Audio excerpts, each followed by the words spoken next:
Merci d'être avec nous. Les violences après le match et la victoire du PSG, la controverse sur le sujet, la question des peines planchées, mais aussi l'affaire très grave du crime raciste dans le Var. Nous sommes avec Marion Maréchal toujours. Merci beaucoup à vous.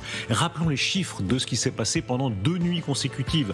Première nuit, deuxième nuit, 2 morts, 563 interpellations, 491 à Paris, 307 gardes à vue, 79 interpellations dans la seconde nuit. Et tout à l'heure sur TF1, Gérald Darmanin plaidait pour ces peines minimales, ces peines courtes, pour qu'il n'y ait pas que des sursis. Écoutez-le. Il faut adapter le code pénal à la violence d'aujourd'hui. Ce code pénal n'est pas adapté à la violence que nous connaissons. Je suis élu à Tourcoing, je vis dans la vie comme tous les Français. On voit bien que cette violence est extrêmement forte, que la violence des mineurs est extrêmement forte, que la violence destruction des biens, l'autorité est attaquée, celle des professeurs, des médecins, des policiers, des gendarmes, des magistrats eux-mêmes, des agents pénitentiaires. Ce n'est plus acceptable. Et il faut accepter des choses encore plus dures que n'étaient les peines planchées, qui ne concernaient que les récidivistes. Je propose de supprimer le sursis, qu'il n'y ait plus d'avertissement, mais que tout de suite, dès la première condamnation, ce soit de la prison ferme ou une peine extrêmement ferme. Et deuxièmement, qu'on puisse faire des peines minimales à partir du moment où le juge a reconnu la culpabilité de quelqu'un. Marion Maréchal, êtes-vous d'accord ? Alors plusieurs choses. Vous savez ce qui m'a interpellée, en particulier dans ces émeutes qui sont maintenant devenues récurrentes dans notre pays, il faut bien le dire, c'est que malgré un dispositif sécuritaire hors norme, parce qu'il faut bien le dire, je pense que pour le coup l'État a mis quand même les moyens pour assurer la sécurité, ça n'a pas suffi. Plus de 5000 policiers. Ça n'a pas suffi. Ce qui d'ailleurs pas toujours été le cas par le passé. On a pu parfois reprocher à l'État de ne pas toujours être au rendez-vous, et il semble que là il y a quand même une volonté. Et ce qui veut dire d'ailleurs que le sujet ne peut pas être que sécuritaire. Il est, selon moi, migratoire, on y reviendra certainement, et il est judiciaire. Moi, je ne suis pas tout à fait en accord avec le ministre de la Justice. Non pas, évidemment, que je ne considère pas qu'il y ait des choses à faire sur le plan pénal, comme par exemple l'abaissement de la majorité pénale à 16 ans, ou le fait de les peines planchées que je défends depuis longtemps et qui ont même été proposées par la coalition RN et refusées d'ailleurs par le gouvernement en octobre seulement, je le rappelle. Mais je crois qu'il y a un refus de voir les choses en face. C'est-à-dire que quand Monsieur le ministre explique que la loi pénale, en réalité, a été appliquée, ce n'est pas vrai. Vous savez que lorsqu'il y a violence sur une personne dépositaire de l'autorité publique, la peine encourue maximale possible est de 5 ans d'emprisonnement et de 30 000 € d'amende. Si des mortiers d'artifice, ce qui a été le cas en l'espèce, ont été utilisés, c'est un facteur aggravant, c'est 7 ans de prison possible et 100 000 € d'amende. Mais ça, ce sont les juges. On ne peut pas forcer les juges à ce que je veux vous dire, c'est que cette facilité du gouvernement, ou on va dire des politiques en général, à la première affaire, d'expliquer qu'il faut durcir la loi pour répondre au problème, n'est pas tout à fait vrai. Parce que la loi française, à bien des égards, elle offre la possibilité de peines très dures. Le sujet, il est d'abord et avant tout l'application qu'en font les juges. Mais là, il propose quelque chose, tout de même. Vous vous dites vous-même, vous étiez pour, il n'y a pas de raison. Vous pourriez dire j'applaudis. Très bien, si vous voulez, moi je suis toujours un peu dubitatif sur ce que propose Gérald Darmanin. Moi, j'ai pas oublié, vous vous souvenez, dans ce match, en l'occurrence de la Coupe d'Europe, où il expliquait qu'à l'époque, suite aux émeutes et aux pillages relativement similaires à ce qui s'est passé ce dimanche et ce samedi, c'était les supporters anglais. C'était Matteo et Kevin qui étaient responsables. Donc voilà, je suis heureuse que d'un coup, il découvre qu'il faille en effet adapter la loi. Mais là, il est d'accord avec vous. Vous pourriez dire bravo Gérald Darmanin. Écoutez, bravo Gérald Darmanin si ça vous fait plaisir. Ça ne fait pas plaisir à moi. Mais Gérald Darmanin, vous avez l'air d'accord là-dessus en tout cas. Gérald Darmanin allait au bout. Voilà. Et le bout quand même du diagnostic, c'est de poser un sujet central qui est quand même celui de voir aujourd'hui les prémices d'une guerre civile dans lesquelles on voit aujourd'hui une partie de la population et un noyau inassimilé lié à la perte de contrôle total de la politique migratoire dont, il est co-responsable en tant que ministre de l'Intérieur. Et le sujet des juges, très important, le sujet de la formation et le recrutement des juges et le syndicalisme des juges, très à gauche aujourd'hui, qui doit être posé parce que c'est le sujet aujourd'hui central. Quand bien même vous soyez président président de la République, et surtout si vous êtes président de la République, vous n'avez pas donné des ordres aux juges. Vous n'allez pas leur dire toi tu vas faire des peines de prison de 30 mois. Bien sûr. En revanche, il y a une manière, me semble-t-il, d'imposer déjà bien davantage l'impartialité politique, qui est quand même pas si bien appliquée que ça, disons-le, aujourd'hui dans la magistrature française, quand on sait qu'il y a un tiers des votants aux élections professionnelles de magistrats qui votent pour le syndicat d'extrême gauche, qui est celui du syndicat de la magistrature. On peut se poser la question de la formation, qui est une formation très hors sol aujourd'hui des magistrats. On peut se poser la question de l'âge minimum de ces magistrats. Moi, je plaide pour qu'il n'y ait pas de magistrat qui puisse être recruté en dessous de 40 ans, donc il fait une expérience de vie nécessaire. Et on peut aussi ils ne seront pas forcément plus à droite ou plus à gauche. On a reçu ici certains juges qui avaient un certain âge, qui étaient très à gauche. Bien sûr, mais je crois qu'il y a néanmoins aussi la possibilité d'ouvrir, par exemple, le recrutement par le tour extérieur, qui aujourd'hui et pas la voie royale. Quand vous avez été par exemple avocat de la défense pendant 20 ans, quand vous avez été commissaire de police et que vous devenez par la suite magistrat, je crois quand même que ça ouvre des perspectives sur l'approche de la vie et de la délinquance qui n'est pas tout à fait la même. Marion Maréchal, les racines plus profondes, culturelles en quelque sorte de ce qui se passe. Vous avez tweeté sur le sujet avec une photo très connue, c'est celle de Jeanne d'Arc, je crois que c'est devant l'hôtel des Pyramides. Elle est aussi connue parce que c'est là que le Rassemblement national faisait son rassemblement traditionnel. Jean-Marie Le Pen, on se rappelle la scène où il dit au secours Jeanne, et il est sous cette magnifique statue en effet équestre de Jeanne d'Arc. Voilà. Et vous dites, à quelques jours de l'anniversaire de sa mort au bûcher, Jeanne d'Arc a-t-elle mérité ça? C'est quand l'anniversaire? Moi je ne l'ai pas en tête. Vous aviez le bon anniversaire, moi je ne l'ai pas. Sans doute ne savent-ils même pas qui est la sainte dont ils profanent ici la statue? Personne ne peut encore prétendre qu'en continuant, nous irons vers des lendemains radieux de paix et de cohésion nationale. Le changement de trajectoire est impératif et urgent. Quoi qu'on pense de votre tweet, de Jeanne d'Arc, est-ce qu'effectivement c'est pas la réalité sociologique, culturelle de la France d'aujourd'hui? Jeanne d'Arc, pour beaucoup de jeunes Français, et pas seulement des Français issus de l'immigration, comme on dit, ça n'a plus le même sens. Ce qui est certain, c'est que j'ai voulu reprendre cette photo parce que je la trouvais dramatiquement symbolique. Voilà, on a ces jeunes, pour ceux qui n'ont pas vu la photo, donc ces jeunes manifestement d'origine extra-européenne et qui se montent sur cette statue de manière totalement irrespectueuse, qui s'assoient quasiment sur la tête de Jeanne d'Arc et qui en rit. Et ça pose un vrai sujet. C'est-à-dire que je pense, en effet, vous avez raison, que ces Français, parce que j'imagine que la plupart ont la nationalité française, ne savent pas qui est cette grande héroïne de l'histoire de France. Mais Marion Maréchal, vous dites d'origine extra-européenne, mais vous savez très bien que même pour des Français d'origine 100% européenne, en remontant même à 20 générations... Vous avez peut-être pas totalement tort sur la culture a changé. On posera le rôle, évidemment, de l'éducation nationale, notamment dans ces carences, mais au-delà de ça... Mais comment vous remontez ce fil-là? C'est ça la question. C'est-à-dire, vous allez quoi? Vous allez renseigner le grec et le latin à des générations? Il ne s'agit pas seulement d'une amnésie. Il s'agit, en l'occurrence, aussi d'une hostilité. Et c'est ça le sujet principal. C'est que, à travers ces pillages, ces violences, ces agressions, le fait de s'en prendre tout particulièrement et volontairement aux dépositaires de l'autorité publique à travers l'uniforme qu'incarne et représente bien sûr l'État, c'est quand même aussi profondément une volonté de manifester une détestation de la France et de tout ce qu'elle incarne. Je rappelle qu'il n'y a pas eu que ça. On parle de violences sexuelles à l'égard de jeunes femmes, on parle de nombreuses insultes de type sale français, sale blanc qui ont aussi émané de toutes ces violences. Donc ça dit quand même quelque chose. Quand je dis prémisse de guerre civile, croyez-moi, c'est des mots que je pèse. Je pense qu'il y a aujourd'hui, en effet, à travers ces manifestations, la démonstration de la faillite totale d'un modèle, celui du fameux vivre ensemble, qui doit nous interroger aujourd'hui sur les choix qui ont été faits. Ça veut dire qu'on a fait rentrer l'immigration massive, on a voulu acheter la paix sociale, j'en finis par là, depuis les années 2000 en dépensant entre 150 milliards et 200 milliards dans la politique de la ville, et on voit bien que ça ne marche pas. C'est pour ça que je reviens à l'origine et je dis qu'il n'y aura pas de réponse durable et structurelle si on n'interroge pas aujourd'hui le sujet de la politique migratoire. Mais cependant, est-ce qu'on découvre l'eau chaude? Par exemple, les jeunes issus, comme vous dites, d'origine extra-européenne, qui disent, par exemple, Gaza, qui scandaient Gaza.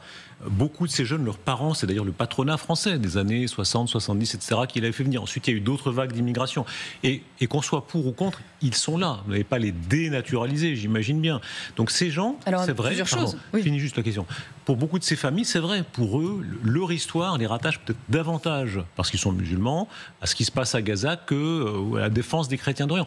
C'est comme ça. Eh bien, c'est pas comme ça, parce qu'à un moment donné, moi, je ne me satisfais pas de la situation, puisque, je veux dire, moi, je ne vois pas mes filles vivre demain dans une France qui ressemblerait à celle-là, et de manière encore plus grave, parce que si rien n'est fait, la trajectoire va évidemment s'empirer. Donc, vous dites, ils ont toute la nationalité française. Déjà, probablement pas tous, d'une part. Donc, il y a en effet le sujet de savoir quels sont ceux qui pourraient rester sur le territoire, et évidemment, les délinquants, en premier lieu, n'ont rien à y faire. Je pense qu'on pourrait aussi penser, évidemment, aux chômeurs de longue durée, aux ceux qui sont fichés, on en a beaucoup parlé. Maintenant, évidemment, et là, plusieurs pays évoluent, je le souligne, y compris des pays socialistes ou sociodémocrates comme le Danemark qui ont signé avec l'Italie et d'autres. Qui ont pris conscience, évidemment, du sujet. Se pose évidemment la question de la réponse pénale. On y revient, bien sûr, puisqu'on est face à des personnes qui, je notais, pour beaucoup, ont déjà été condamnées ou identifiées, évidemment, par la justice et qui n'ont jamais véritablement été confrontées à une réelle autorité ferme de la loi. Marion Maréchal, aujourd'hui, quand on voit, vous décrivez en des termes très critiques, et vous n'êtes pas la seule, encore une fois, maintenant, des gouvernements socialistes, même sociodémocrates, comme le Danemark, ont un discours pas si éloigné du vôtre. Regardons ce qui se passe en matière de crimes racistes aujourd'hui en France. C'est ce qui s'est passé dans le Var. L'histoire de ce Tunisien de 45 ans, abattu froidement chez lui samedi. Son voisin a tenu des propos racistes. Il a revendiqué les faits. Alors, l'enquête est en cours. Écoutez, Bruno Retailleau, qui insiste sur l'aspect très évidemment raciste et anti-musulman du crime. le racisme, ce n'est pas la France. Le racisme, c'est un poison. C'est un poison qui tue. Et précisément, c'est un crime barbare, bien sûr. Et précisément, la France, c'est la République. Et la République ne fait aucune différence entre la couleur de la peau, les origines ou bien les croyances. Est-ce que vous partagez d'abord ce sentiment de Bruno Retailleau ? C'est évidemment un crime abject qui doit amener la plus grande fermeté. Vous savez, avec des gens comme nous aux affaires, ce type de criminel subirait la perpétuité réelle. C'est ce que nous appelons de nos voeux. Il mourrait en prison, perpétuité réelle que ne défend pas la gauche, pour le coup. Donc là-dessus, il n'y a aucune espèce d'ambiguïté. Maintenant, pour dire, pardon, pour être encore plus explicite, même contre des crimes racistes, vous estimez que vous seriez plus efficace que ne l'est la gauche ? Ah bah évidemment. À partir du moment où nous défendons la perpétuité réelle, et en l'occurrence quand on commet un meurtre et même une tentative de double meurtre, c'est typiquement le genre de profil qui devrait évidemment ne jamais sortir. Avec la gauche et sa vision, on va dire, judiciaire, quand bien même elle s'indigne de ce crime, de fortes chances que cet homme évidemment puisse sortir de prison d'ici quelques années. Donc maintenant, moi ce que j'ai envie de dire, c'est ce qui me dérange, si vous voulez, derrière ce drame, c'est l'utilisation politicienne qui en est faite par la gauche. Je pense notamment évidemment aux propos d'Olivier Faure, qui essaye finalement d'utiliser ce meurtre pour expliquer que les Français sont racistes et sous-entendre d'une certaine manière que tous les Français qui seraient critiques de la politique migratoire seraient finalement des tueurs en puissance. Et à travers cela, évidemment, viser la pseudo-responsabilité de la droite. Et avec, d'ailleurs, je tiens à le dire, quelque chose qui m'a beaucoup dérangé, une expression qui est le racisme d'atmosphère, qui n'est pas neutre. Pourquoi ça vous dérange ? Ça me dérange parce qu'il reprend très précisément un parallèle d'une expression forgée par Gilles Kepel, qui est celui du djihadisme d'atmosphère.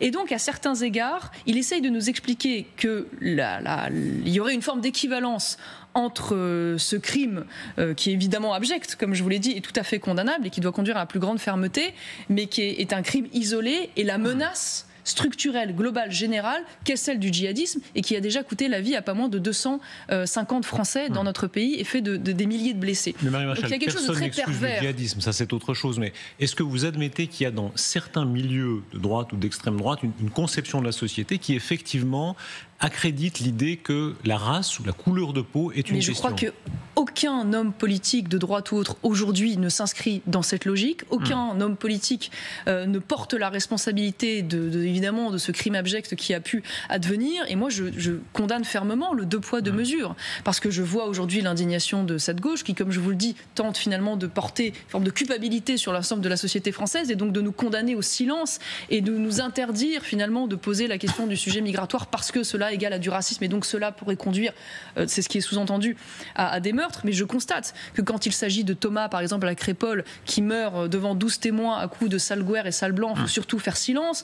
Quand il s'agit évidemment de Lola, qui est massacrée par une Algérienne sous OQTF, là, il ne faut surtout pas en parler, sinon c'est le procès en récupération. Et pourtant, est-ce qu'il faut admettre que pour une partie des nationalistes, oui, la couleur de peau fait partie de leur discours. Rappelez-vous quand Zemmour disait « il suffit d'aller dans le RERB ». Ça veut bien dire ce que ça veut dire. Dans le RERB, il ne demande pas les passeports des gens. Ça veut dire que c'est l'apparence physique, c'est la couleur de peau qui a dans son esprit et dans l'esprit d'une partie des gens du RN ou de Reconquête, etc., est considérée comme un signe. Là, la méchanceté, la violence, le racisme est malheureusement une chose largement partagée par l'humanité en général.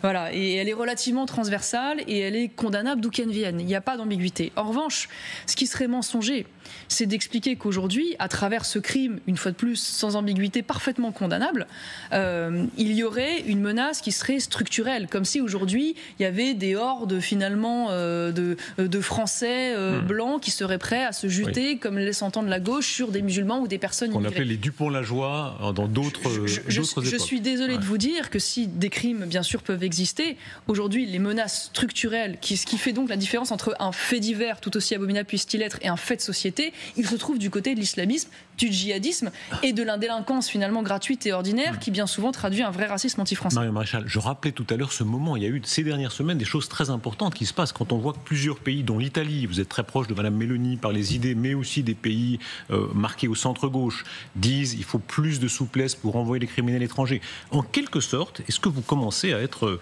challengé, comme on dit en bon français ? Bruno Retailleau, il est en train de manger une partie de votre terrain.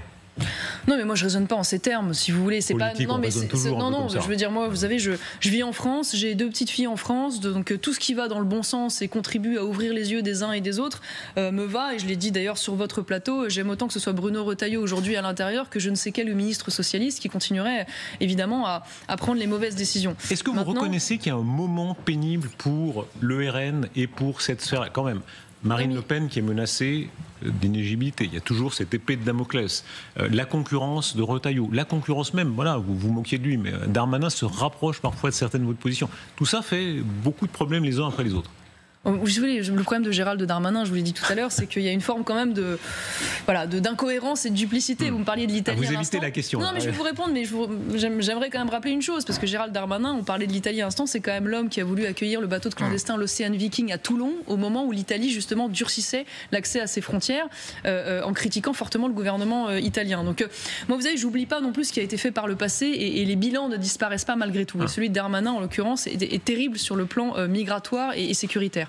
Maintenant, en ce qui concerne Bruno Retailleau, je veux dire, le problème de Bruno Retailleau, c'est le gouvernement dans lequel il s'inscrit. Je ne doute pas de sa bonne volonté, mais à un moment donné, il faudra qu'il se pose les bonnes questions. Et la bonne question, si tant est qu'il veuille demain continuer politiquement à une échelle peut-être plus importante, c'est celle de ses alliances. Et je ne vais pas vous surprendre en vous disant qu'il y aurait, selon moi, plus de cohérence à ce qu'il s'inscrive dans une alliance avec le camp national auquel nous appartenons, plutôt qu'avec une énième alliance avec les centristes qui le condamnent à l'immobilisme, finalement. Marion Maréchal, s'il y a un mauvais pas relatif, le RN reste extrêmement haut, mais enfin, on sent bien qu'il y a un moment où ça pourrait se gripper. Il y a quelques questions très concrètes. D'abord, est-ce que Jordan Bardella est toujours le candidat naturel?